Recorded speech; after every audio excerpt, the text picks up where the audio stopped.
इन स्कूलों में जो बच्चे जाते हैं, क्या वो अच्छे नागरिक बन रहे हैं? क्या उन्हें अच्छे नागरिक बनाने का तरीका बनाया जा रहा है? आपका गांव तो अच्छा है, आपके गांव की बात नहीं कर रहा, लेकिन आप अखबार में रोज पढ़ते होंगे कि लड़की घर से भाग गई। पढ़ते हो नहीं पढ़ते? सुनते हो नहीं सुनते? सुनते होगे लड़के ने अपने ही घर में किसी की हत्या कर दी। ये रोज की खबरें हैं, आम खबरें। खबरें ऐसी भी आती हैं कि अपने ही घर में इतने बुरे कृत्य हो जाते हैं जिन कृत्यों को हम आपस में चर्चा भी नहीं कर सकते। और ये सब इन स्कूलों में पढ़ रहे हैं। इन स्कूलों में पढ़कर ये शिक्षा किस तरह के मनुष्य का निर्माण कर रही है, ये बहुत विचारणीय विषय है। हमारा बालक आज स्कूल में जाता है, वहां से पढ़कर कैट कैट मैट सेट पढ़कर आता है, A for apple, B for ball, और फिर गिटपिट अंग्रेजी भी बोलता है बड़ा होकर। लेकिन वो जो गिटपिट अंग्रेजी बोल रहा है, क्या इस अंग्रेजी बोलने से उसके जीवन में, उसके आचरण में कुछ सुधार आया? और अगर उसके आचरण में सुधार नहीं आया तो फिर शिक्षा का क्या उद्देश्य?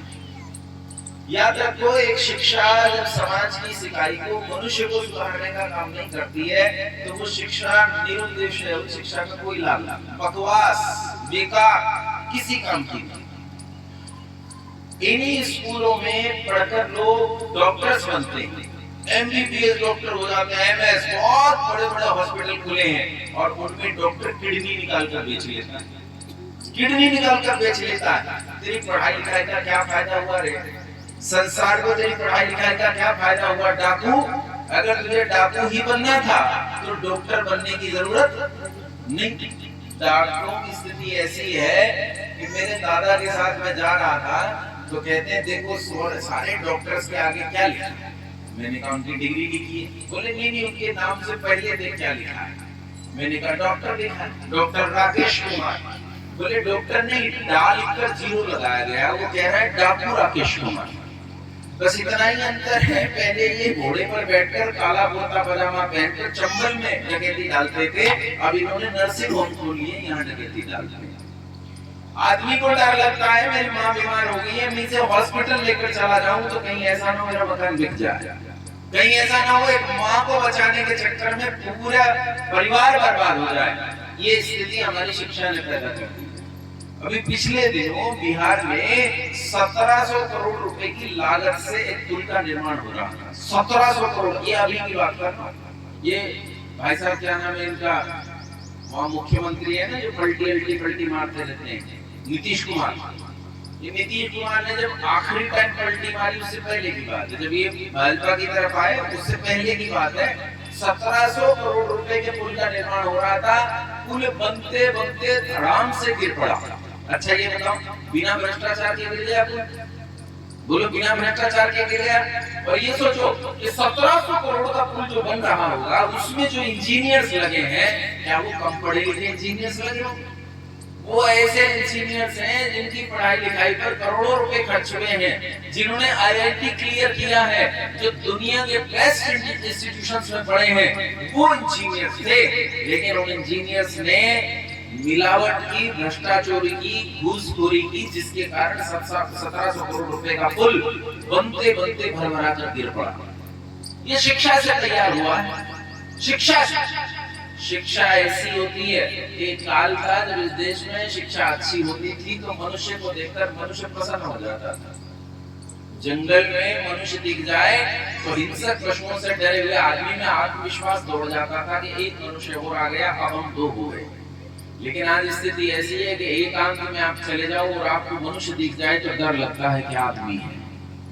लोग कहते हैं यहाँ इस जंगल से मत जाना, इस जंगल में आदमी रहते हैं।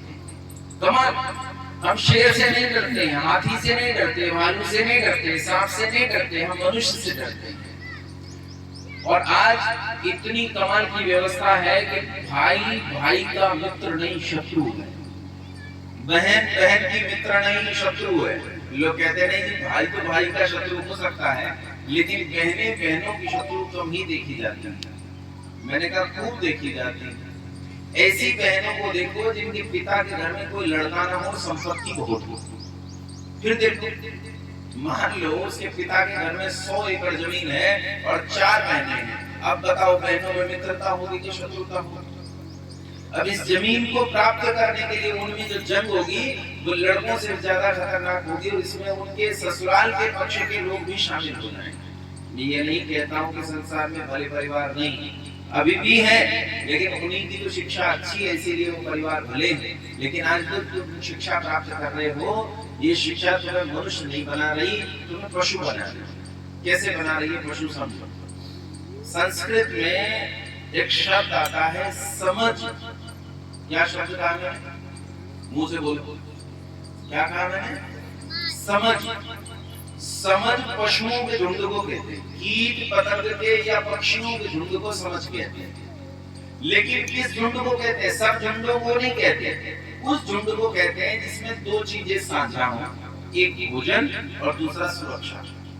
अगर भोजन और सुरक्षा इस झुंड में साझा है तब इस झुंड को संस्कृत भाषा में समझ कहा जाता है। लेकिन अगर ये दो चीजें साझा ना हो तो फिर इसे हम समझ नहीं कह सकते। जैसे उदाहरण के तौर पे देख लेते हैं, अगर हमने 20 भैंसों को यहाँ लाकर इस घर में बांध दिया तो क्या ये भैंसें एक दूसरे के चारे की चिंता करती हैं? बताओ, नहीं करती। वो तो अपना अपना चारा खाती हैं। अभी तो भैंसों की तो एक प्रवृत्ति होती है कि अपनी कुंड को छोड़ के पड़ोसी के खोर में खाने की कोशिश करती है।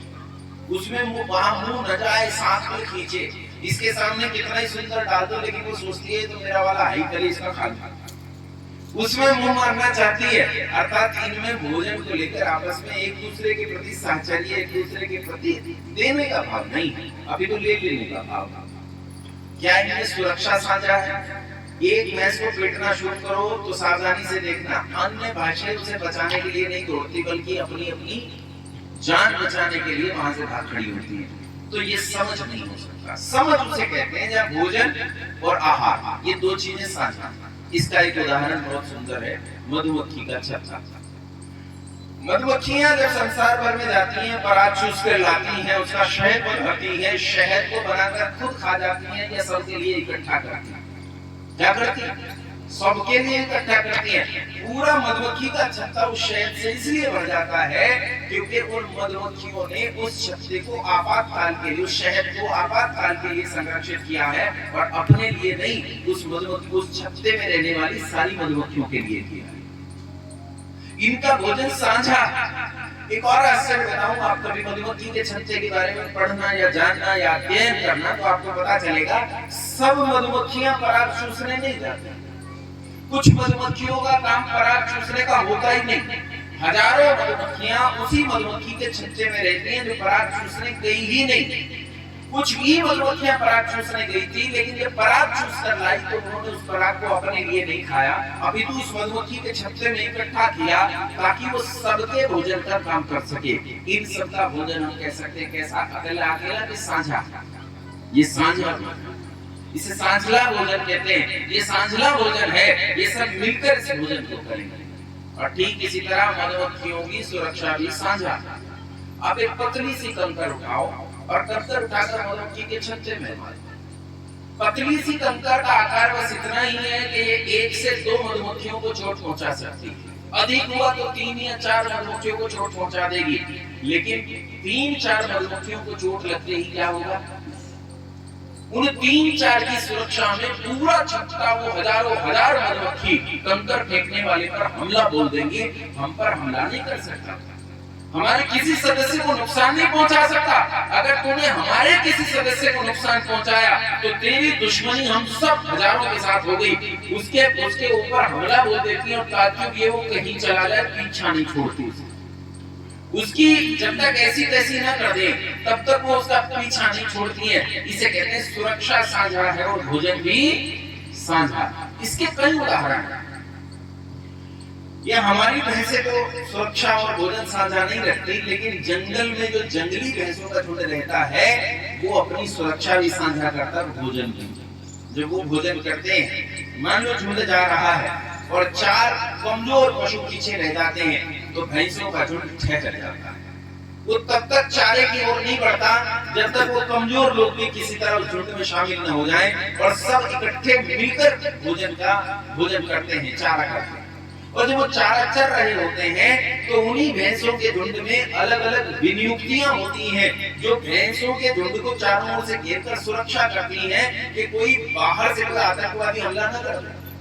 और मान लो बाहर से कोई आतंकवादी हमला कर दे, कोई सिंह आ जाए, कोई चीता आ जाए, कोई भेड़िया आ जाए और वो भैंसों के झुंड पर हमला करना चाहे तो ये भैंसों का झुंड अकेले किसी पशु को छोड़कर भाग नहीं जाता। अभी तो जंगल में ये कहानियां प्रसिद्ध हैं। अगर आप जंगल की कहानियां वाइल्ड लाइफ की उठाकर पढ़ोगे तो प्रसिद्ध है कि जंगली भैंसों के झुंड में फंसने पर उस जंगल का सबसे ताकतवर सिंह भी मारा जाता है, क्योंकि जंगली भैंसे एक को छोड़कर भागते नहीं, मर जाएंगे लेकिन अपने सदस्य की रक्षा करेंगे। ये इनकी सुरक्षा साझा है, इनका आहार साझा है। समझ में अगर दो गुण मैंने बताए, साझा भोजन और साझा सुरक्षा, इसी में अगर एक गुण और मिला दो, साझा जीवन का उद्देश्य, अगर ये अकेला एक गुण और मिला दो तो इसी समझ को संस्कृत भाषा में समाज कहते हैं। क्या कहते हैं इसे? समाज। अब ये बताओ, जीवन का उद्देश्य सोचने की क्षमता किसकी है? मधुमक्खी की है क्या? मधुमक्खी की कि वो जीवन का उद्देश्य सोच सके? क्या जंगली भैंसे की है? क्या सिंह की है? कुत्ते की, गधे की है? चिड़िया की, गौरैया की, गाय की है? ये पशु हैं, ये सोच नहीं सकते कि मेरे जीवन का उद्देश्य क्या है। जीवन का उद्देश्य सोचने की सामर्थ्य इस पूरे संसार में केवल एक प्राणी की है और उस प्राणी का नाम क्या है? मनुष्य। अकेला मनुष्य ही है जो ये सोच सकता है कि मेरे जीवन का उद्देश्य क्या है। इसीलिए समाज केवल मनुष्यों का होता है, समझ कीट का हो सकता है, पतंग का हो सकता है, पशु का हो सकता है, पक्षी का हो सकता है, जलचर का हो सकता है, नभचर का हो सकता है, लेकिन समाज केवल और केवल मनुष्य का होता है, क्योंकि इसमें जीवन का उद्देश्य भी साझा, सम्मिलित होता है। पर आश्चर्य तो यह है, आज पूरे समाज का साझा जीवन का उद्देश्य तो दूर, हम लोगों का तो अपना अपना भी जीवन का उद्देश्य नहीं है। मैं आपसे पूछना चाहता हूँ, यहाँ जो 10-20 लोग बैठे हैं, अगर मैं तुमसे पूछूं कि तुम्हारे जीवन का उद्देश्य क्या है कुछ? है कुछ? है? सोचो। मैंने विद्यालय में जाकर पूछा, मैंने कहा ये बता बेटा तू अगली बार क्या सोच रहा है? ये LLB कॉलेज था, डिग्री कॉलेज था। मैंने कहा तू अगली बार क्या सोच रहा है? तो कहता है जी मैं अगली बात ये सोच रहा हूँ कि आज दोपहर में क्या बनेगा, दोपहर में क्या खाऊंगा। ये हमारे जीवन का उद्देश्य है कि मैं क्या खाने वाला, मुझे क्या मिलने वाला।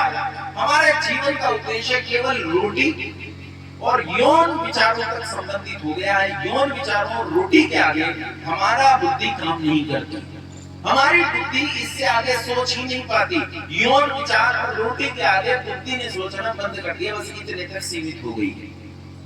हमें चाहिए रोटी, किसी को ठाड़ी रोटी मिल जाती है, किसी को बाड़ी रोटी मिल जाती है, किसी को अच्छी रोटी मिल जाती है, किसी को अच्छी नहीं मिलती है, लेकिन विचार केवल रोटी तक सीमित है। इससे ज्यादा रोटी में ये मकान, AC, टीवी, फ्रिज, कार सब रोटी में लगा ले, ये सब रोटी में आ जाता है। पूरा लाइफस्टाइल रोटी के भीतर आ जाता है। आपका जीवन केवल दो चीजों के चारों तरफ घूम रहा है, एक यौन आवश्यकताएं और एक भोजन। इसके अलावा हमारे जीवन का कोई उद्देश्य नहीं है। और जिनके जीवन का ये उद्देश्य हो वो पशुओं से अलग नहीं। और पशु समाज नहीं बनाते, क्या बनाते हैं? समझ बनाते हैं। लेकिन आप तो समझ भी नहीं बना पाए, क्योंकि आपकी सुरक्षा साझा, आपकी सुरक्षा साझा नहीं, आपका भोजन साझा नहीं है। मुझे मेरे पड़ोसी से कोई लेना देना नहीं है, पड़ोसी को रोटी मिलती है कि नहीं मिलती मुझे इससे कोई लेना देना नहीं है। इसका काम घट रहा है कि बढ़ रहा है, ये मर रहा है कि जी रहा है, मरे जिए घटे बढ़े कोई लेना देना नहीं। मुझे मेरे से मतलब है, मुझे अपने से मतलब है। और इसी तरह सुरक्षा के लिए हमारे पड़ोस के गांव में मान लो मुसलमान हमला कर दें और उस गांव को जला रहे हो तो हमें उससे कोई मतलब नहीं। जब तक मेरे घर पर मेरे बीवी बच्चों को आंच नहीं आएगी मैं कुछ नहीं करूंगा, मुझे कोई समस्या नहीं। और असलियत तो ये है, मैंने ऐसे अनेक वीडियोस देखे हैं कि अचानक से एक हमला हुआ, एक पशु ने हमला कर दिया और उसके बच्चे को उठाकर ले जा रहा है, तो वो आदमी अपनी जान बचाने के लिए भागता है। जब बच्चे तक से संबंध नहीं रह गया है तो हम तो पशुओं से भी नीचे चले गए हैं, क्योंकि पशु कम से कम इतना तो जरूर करता है कि अपने बच्चे को अपने सामने मरने नहीं देगा। हमारे गुरुकुल में गाय है भवानी, मैं बहुत उदाहरण देता हूँ उसका। इसका नाम बच्चों ने भवानी इसलिए रखा है क्योंकि इसके बछड़े बछिया को कोई हाथ नहीं लगा सकता। इसके बछड़े बछिया ऊंचे हो जाते हैं, इसी जिसकी जितने ऊंचे हो जाते हैं, लेकिन इसकी तरफ कोई हाथ लगा कर देखे, नाक से ऐसी सांसें छोड़ती है जैसे तुम्हारा ये माइक छोड़ रहा है। इतनी भयंकर हो जाती है, बहुत भयंकर, मार डालेगी, खा जाएगी। अगर इसके बछड़े बछिया को किसी ने हाथ लगा दिया, भले ही तुम लाड़ के लिए हाथ लगा रहे हो, लेकिन ये हाथ लगाने नहीं देती। और जो मनुष्य अपने बच्चों की भी परवाह न करे तो ये तो मजमू से पीछे चला गया, इसका क्या होगा। इसीलिए जरूरत है कि हम उस शिक्षा को प्राप्त करना शुरू करें जिस शिक्षा से हम मनुष्य बन सकते हैं और इस समझ को हम समाज बना सकते हैं। जब इस पशुओं के झुंड को, ये जो गांव में रहता है, इसे हम समाज बना लेंगे तो हमारा कल्याण होगा। मित्रों, हम में और पशुओं में इतना ही अंतर है कि पशु जंगल में, प्राकृतिक जंगल में रहते हैं, हमने अपने कंक्रीट के जंगल खड़े किए हैं, हमने सीमेंट के, रेत के, रोड़ी और ईंट के जंगल खड़े किए हैं। ये जंगल ही है, इससे ज्यादा कुछ नहीं। वहाँ पेड़ पौधा का जंगल है, यहाँ कंक्रीट का जंगल है। और इस कंक्रीट के जंगल में ढूंढने से मित्र नहीं मिलता। तुम ढूंढने जाओ, तुम्हें मित्र नहीं मिलता है। और जिस समाज में मित्र न बचे हो, वो क्या समाज होगा, क्या मनुष्यों का समाज होगा। इसीलिए आवश्यकता है कि हम अपने आसपास के समाज को समाज बनाने का प्रयास करें। क्या बनाने का प्रयास करें? समाज बनाने का प्रयास करें। अच्छा, मुझे एक बात बताओ, उत्तर दो, चुप मत रहना, उत्तर देना। ये बताओ, मुसलमान का लड़का क्या होता है? बोलो, मुसलमान का लड़का क्या होता है? हिंदू, मुसलमान, ईसाई, यहूदी के मुसलमान। क्या होता है मुसलमान का लड़का? मुसलमान होता है। और यहूदी का लड़का यहूदी होता है। और ईसाई का लड़का ईसाई होता है। होता है कि नहीं होता? लेकिन दूसरी तरफ देखो, ईमानदारी से बताना, डॉक्टर का लड़का डॉक्टर होगा या पक्का नहीं है? बोलो, पक्का नहीं, हो भी सकता है, नहीं भी हो सकता। अच्छा, वकील का लड़का वकील हो भी सकता है और नहीं भी हो सकता। किसान का लड़का किसान हो भी सकता है और इधर देखो, मुसलमान का लड़का पैदा होते क्या बन गया? मुसलमान। ईसाई का लड़का पैदा होते क्या बन गया? ईसाई। हिंदू का लड़का पैदा होते क्या बन गया? हिंदू। लेकिन डॉक्टर का लड़का पैदा होते ही डॉक्टर नहीं बनता, उसे योग्यता प्राप्त करनी पड़ती है। इंजीनियर का लड़का पैदा होते इंजीनियर नहीं बनता, उसे क्या प्राप्त करनी पड़ती है? योग्यता प्राप्त करनी पड़ती है। किसान का लड़का भी किसान नहीं बन सकता जब तक योग्यता प्राप्त न कर ले। मेरे गुरुकुल में एक गाय है, तो गाय को दबाने के लिए हम लोग खुदाई कर रहे थे, गड्ढा खोद रहे थे। तो वही एक लड़का था, लाला जी का लड़का, मेरा स्टूडेंट था। लाला जी का लड़का फावड़ा लेकर उल्टा सीधा चला रहा था। मैं गया, मैंने कहा, अरे मूर्ख, तुझे फावड़ा चलाना नहीं आता? इधर इधर फावड़ा चलाना मैं बताता हूँ कि कैसे चलाते हैं। तो मैं फावड़ा चलाने लगा।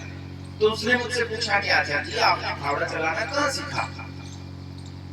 आपका तो घर अध्यापकों का घर है, अध्यापन में पढ़े लिखे बड़े, आपने तो कभी फावड़ा चलाना नहीं सीखा, तो आप में फावड़ा चलाने की योग्यता कहाँ से आई? मैंने कहा, बेटा, बिना सीखे संसार में किसी में कोई योग्यता नहीं आती है। फावड़ा चलाना भी सीखना पड़ता है। जब तक फावड़ा चलाना न सीखा जाए, आदमी अच्छा किसान नहीं हो सकता। जब तक वो ट्रैक्टर चलाना, हल चलाना न सीखे, तब तक अच्छा किसान नहीं हो सकता। किसान बनना पड़ता है, इंजीनियर बनना पड़ता है, डॉक्टर बनना पड़ता है। अच्छा, ये बताओ, केवल बनने से काम चल जाएगा या आसपास के लोगों को उसे बनाना भी पड़ेगा? बोलो, दोनों काम हो गया। डॉक्टर बनने से बनेगा और बनाने से बनेगा, इंजीनियर बनने से बनेगा और बनाने से बनेगा, किसान बनने से बनेगा और बनाने से बनेगा। अब तुमसे पूछता हूँ, मुसलमान का लड़का पैदा होते ही मुसलमान, ईसाई का लड़का ईसाई, ये बताओ, आर्य का लड़का पैदा होते ही आर्य होगा कि नहीं होगा? सोचो सोचो। अगर ऐसा होता तो कभी इस भूमंडल पर केवल आर्यों का शासन, पूरे भूमंडल पर। और अगर आर्यों के पुत्र आर्य ही होते तो आज भी भूमंडल पर कौन लोग रह रहे होते? लेकिन आज आर्य कहाँ है? मिले तो नहीं। तुम जानते हो किसी आर्य को? दीपक लेकर ढूंढो तो भी तुम्हें आर्य नहीं मिलता है। इसका मतलब यह है आर्य जन्म से नहीं होते। जैसे डॉक्टर, इंजीनियर, वकील बनने और बनाने से बनते हैं, वैसे ही आर्य भी बनने और बनाने से बनते हैं। ये माँ की कोख से जन्म नहीं लेते। आर्य जन्मना नहीं होते, कर्मणा होते हैं, योग्यता से होते हैं। आर्य बना जाता है और बनाया जाता है जब व्यक्ति इस अच्छी सुशिक्षा को प्राप्त करके अच्छा मनुष्य बनता है। इसी अच्छे मनुष्य को हम आर्य कहते हैं। कुरान कहती है कि तुम मुसलमान बन जाओ, बाइबल कहती है कि तुम ईसाई बन जाओ, लेकिन वेद कहता है कि तुम मनुष्य बन जाओ। मनुर्भव, क्या कहता है वेद? क्या बन जाओ? मनुष्य बन जाओ। और जब तुम मनुष्य बन जाओगे तभी तुम आर्य बन पाओगे। अगर तुम आर्य नहीं बने तो तुम संसार में कभी भी समाज का निर्माण नहीं कर सकते। समझ में आई बात? अच्छे माता पिता के पुत्र पुत्रियां भी बिगड़े हुए होते हैं। मुंडी गिलाओ, हाँ क्या ना? है ना? बोलो, होते हैं ना। और बुरे माता पिता के बच्चे भी कई बार अच्छे होते हैं कि नहीं होते? कैसे होते हैं? संस्कारों से। लेकिन संस्कार क्या करता है? संस्कार देखो क्या करता है। अच्छा ये बताओ, अभिमन्यु ने चक्रव्यूह तोड़ना सीखा था कहाँ? माता के